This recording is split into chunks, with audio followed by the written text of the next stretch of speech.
hauria de créixer a ritmes molt més elevats dels que ho farà segurament dins l'any 2011, com per poder generar ocupació neta. És a dir, això no vol dir que no hi hagi creació de llocs de feina, el que vol dir que no n'hi haurà suficients i que sobretot no seran estables. Tancar mes d'octubre amb 84.000 aturats és una xifra preocupant, però l'hivern encara pot ser més dur, no? Perquè de ben segur altres empreses que d'alguna manera han anat trampejant i que, sobretot en dependència excessiva del sector turístic, doncs aquestes empreses que potser han trampejat l'obertura durant alguns mesos, ara a l'hivern sí que sí o sí hauran de tancar i això significarà també més persones en l'atur, no? Sí, d'alguna manera jo diria que si hi ha una patata calenta damunt la taula, aquesta es diu atur. I, òbviament, és difícil pensar que estem sortint del túnel, com dèiem al principi de l'entrevista, amb una taxa d'atur i amb un nombre d'aturats d'aquestes magnituds. Podria empitjorar aquesta situació?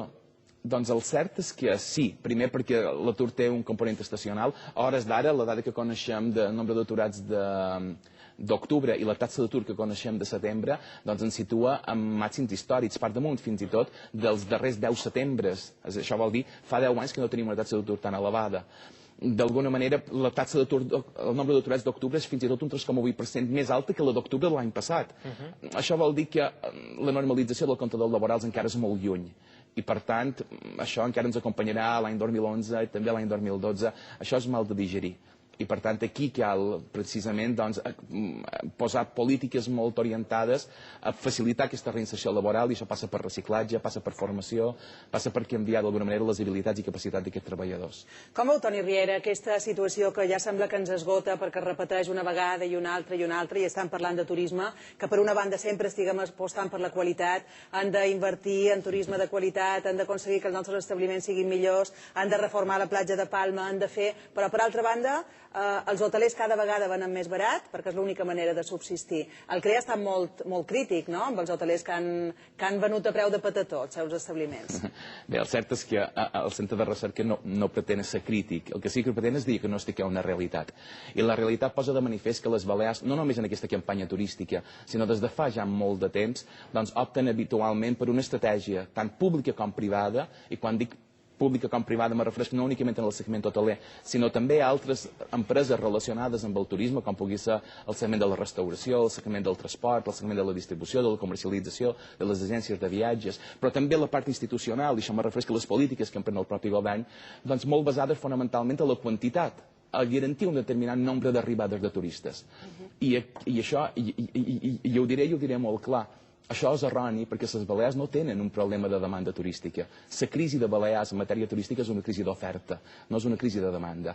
I, per tant, Balears necessita algun tipus de política més enllà de la promoció que provoqui d'alguna manera la transformació d'aquesta oferta. Necessita polítiques no només conjunturals, sinó estructurals que permetin, insistesc, millorar la capacitat d'afegir valor de tots els recursos que tenim turísticament i que ens han permès la notorietat i el posicionament que avui té Balears. Recursos culturals, recursos naturals, però també instal·lacions i equipaments turístics, com per exemple una planta hotelera que durant molt de temps ha estat líder en el mercat i que avui per avui encara ho continua sent, tot i l'elevant índex d'obsolescència que té. Per això què cal fer? Insisteix que enviar les regles del joc. És a dir, avui per avui no hi ha inversió pràcticament turística a les Balears i si no n'hi ha, doncs òbviament difícilment aquesta transformació serà possible. I seguirem apostant un any rere un altre per una qüestió de quantitat i cal apostar per qualitat. Estem acostumats a un rèdit immediat, és a dir, trec rendibilitat avui i tenim poca visió de futur. Tal vegada per aquesta reinvenció de la qual parlàvem hauríem de començar a pensar amb les mirades posades una mica més enllà? Sí, segurament és vera. Vull dir, el sector turístic balear ha duit la sort durant molts d'anys de tenir elevades taxes de rendibilitat, però també és vera que aquesta situació ha capgirat, podríem dir, al llarg d'aquesta darrera dècada. Les empreses, totes elles pràcticament anuncien retallades de rendibilitat i sobretot, i una cosa que és molt important, crec que totes elles són conscients de que avui per avui aquest lideratge, aquest model, doncs s'estaria esgotant. Turquia, Croàcia, Egipte, Marroc constitueixen ja alternatives serioses a una oferta més moderna, més barata i sobretot cada vegada més propera pels principals mercats emissors, perquè la connectivitat d'aquests països també està augmentant. Vostè parlava de canvis estructurals. Hem de canviar la base del nostre creixement per intentar sortir ja no només de la crisi, sinó també per evitar aquestes dades estacionals de l'atur, perquè depenem excessivament del turisme, també de la construcció, però bé, la crisi sembla que s'ha carregat bona part d'aquest pes que tenia la construcció en la nostra economia i ara tot aquest pes s'ha fonamentat en el turisme. Sí, és a dir, d'alguna manera, Balears hauria d'intentar ofertar una experiència turística que fos més sostenible, que fos menys estacional i que, sobretot, tingués la capacitat d'afegir valor, perquè és l'única manera que tenim de poder garantir no només el creixement econòmic, sinó, sobretot, el creixement de l'ocupació i, al mateix temps, el creixement, per tant, del benestar dels nostres ciutadans. Aquesta transformació, d'alguna manera, obliga necessàriament a encetar un procés de reflexió molt intens i, al mateix temps, fonamentalment, obliga a activar palanques de valor que fins ara no hem activat. I aquestes palanques de valor estan molt relacionades amb incorporar la tecnologia, la innovació, la mà d'obra qualificada, la capacitat d'adaptació, la flexibilitat en aquestes noves necessitats que apunta el mercat turístic. Vostè parla d'inversions en l'oferta turística, de canviar-la, d'ofertar noves coses, perquè podem dir que ja estem una mica obsolets. En aquest sentit, el projecte de la platja de Palma, que continués endavant, seria clau, no? Perquè podem dir que en el seu dia la platja de Palma va ser un referent a nivell de turisme, sobretot a nivell de la Unió Europea, però bé, ara mateix la platja de Palma s'ha quedat una mica enrere i és necessari canviar-li la cara per tal de tornar a ser líders i ser pioners, no? Sí, certament, és a dir, la platja de Palma pot ser el millor laboratori que tenen les Balears per fer la prova de com es podia fer aquesta transformació i, per tant, des d'aquesta perspectiva, doncs és una llàstima que aquest projecte no hagi anat endavant al ritme desitjat. També és vera que si no hi ha anat, doncs pot ser perquè hi havia alguns errors de concepte i algun tipus d'elements que necessitaven de més reflexió i pot ser també de més anàlisi. Què pensa que ha fallat en aquest projecte? Aquesta és una pregunta compromesa. Fonamentalment ha fallat una cosa, i és que les Balears estan molt acostumades a pensar que el turisme és el motor, és cert, però fer política turística, insistesc, no és només fer política de preus, no és només fer política de promoció i sobretot no és només fer política urbanística. I aquesta és la qüestió que ha fallat. Més clar que l'aigua, eh? Sí, sí. Una altra qüestió... No, endavant, Lina, sisplau. Una altra qüestió que mos agradaria tractar ja en els minuts finals d'aquesta entrevista, toca que hi haurà altres preguntes, és que tenint avui el director del Centre de Recerca Econòmica de la nostra, ens agradaria que mos fes una fórmula matemàtica per a aquells treballadors i treballadores que mos miren o aquelles persones que mos miren des de casa seva per poder arribar a final de mes. Quina és la fórmula màgica perquè puguem estalviar de fet i perquè surtin els comptes, que a moltes famílies no li surten? Doncs fonamentalment 2 i 2 sempre seran 4. És a dir, què vol dir això? Que si guanyem 4, 2 els poden gastar, però 2 els haurien d'estalviar per poder invertir i gastar més bé demà. I per tant, la meva recomanació seria fer esforços seriosos, i estic segur que la ciutadania ho està fent, per reequilibrar aquest binomi estalvi-inversió, que és molt important. Les Balears necessitaran fer aquesta transformació i per fer-la necessitaran els estalvis de tots els ciutadans, perquè caldrà reconèixer que anar a cercar estalvis a fora, com ho hem fet fins ara, que ho deia abans, els hem cercat fonamentalment a la Xina i a Alemanya, doncs serà cada vegada més difícil, perquè aquests països també estan en processos de transformació. El món està canviant i les Balears no poden quedar darrere d'aquesta transformació mundial. I què se fa quan la hipoteca suposa el 40% del sou, per exemple?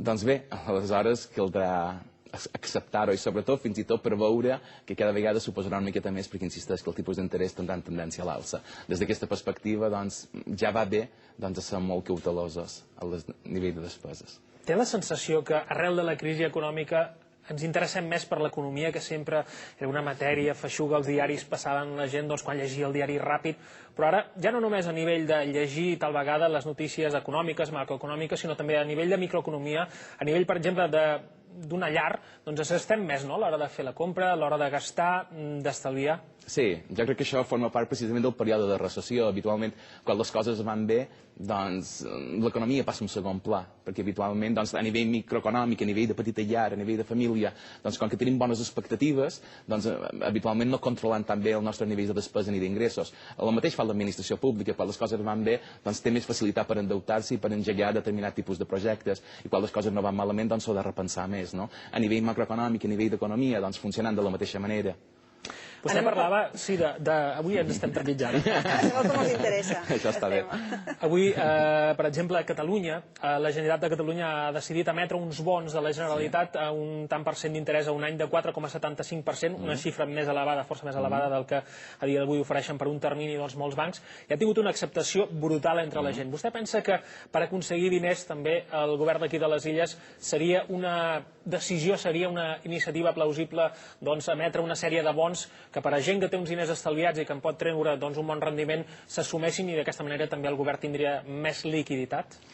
La recomanació que li faria al govern seria la mateixa que li faria una família. És a dir, un govern, una família, una empresa, una societat ha d'estar disposada a endeutar-se al 4,75%. 1, si està segur que podrà retornar aquest dobbers, i 2, si està segur que el rendiment que obtindrà de l'invertir aquests dos bés serà superior al 4,75%. Si el govern té aquesta certesa, endavant. Una altra qüestió que no sé si considerarà que és compromès o no, però en qualsevol cas li volem formular. Com ha vist l'evolució del president José Luis Rodríguez Zapatero en relació a la crisi? Va ser una bona estratègia negar la major quan la crisi era evident i dir que les coses anaven bé? I que ara que sembla que diu que començam a recuperar-nos, tot això pot ser reversible, ara ha canviat la seva actitud? Jo crec que fonamentalment els ciutadans el que volen avui i sempre és informació el més rigorosa i el més creïble possible. Fonamentalment perquè sobre la base d'aquesta informació es prenen múltiples decisions sobre si compram o no compram pollastre un dia o sobre si en comptes de pollastre compram vedella, múltiples decisions sobre si ens compram o no ens compram una casa i múltiples decisions sobre si invertim en un territori o on anem a un altre lloc a invertir. I totes aquestes decisions expliquen al final el creixement de l'economia. Per tant, crec que políticament l'optimisme no és un bon aliat quan les coses no van bé, igual que no seria un bon aliat el pessimisme quan les coses van bé. Crec que el que s'ha de fer és ser realista i crec que el senyor Zapatero un moment determinat va ser massa optimista. Tenint-lo aquí, és obvi que li hem de fer una qüestió ja a la darrera. Irlanda accepta que la Unió Europea rescati el seu país entre 45.000 i 150.000 milions d'euros per recuperar l'economia d'Irlanda, però això sí, no accepten que els hi diguin com han de gastar aquests diners. És un binomi difícil d'acceptar, no? Que et deixin uns diners, però que tu puguis fer amb aquests diners el que vulguis. En definitiva, l'economia irlandesa no acaba de funcionar també perquè els seus propis polítics no l'han sabut gestionar, no? Certament el fracàs d'Irlanda respon a moltes de causes, no només a una bona o mala gestió política. Més enllà d'aquest fet i de les causes que originen la situació en la que es troba avui dissortadament aquest país, el cert és que l'ajuda a Irlanda esdevé prioritària no només per Irlanda, sinó per tota la comunitat europea. És a dir, la fortalesa de la Unió Monetària Europea descansa fonamentalment en la fortalesa de tots els seus països. I avui per avui, l'externalitat negativa que causaria això damunt la resta de països, no només damunt Alemanya, sinó fins i tot damunt Espanya, seria tan grossa que, òbviament, la intervenció és desitjable des d'un punt de vista agregat. Cal permetre-li a l'Irlanda, tot i això, que faci el que vulgui amb aquests diners? Òbviament, la resposta és no. La Comissió Europea ha de garantir, ho deia abans amb el 4,75%, ha de garantir que Irlanda farà una molt bona utilització i que, per tant, millorarà la seva salut, no? Que quan torni a anar al pediatre, el pediatre li dirà que ha crescut, que ho ha fet bé i que, per tant, no cal passar pena pel seu desenvolupament futur. Ja que Toni Riera parla en termes domèstics, podríem dir que en aquesta qüestió una mà renta l'altra? Sí, totes dues que ara i qualque cosa més, i és el que necessitem. Molt bé, moltíssimes gràcies, Toni Riera, director del Centre de Recerca Econòmica de Sa Nostra, per haver estat aquí i haver-nos aclarit aquest panorama econòmic que tant ens comença a preocupar a tots quan les coses no van bé, com deia Marc. Gràcies per haver-nos. Gràcies. Continuant, la federació responsable del pis d'acollida de Palma, on es produïren suposats maltractaments a les dones que hi viuen, nega les acusacions.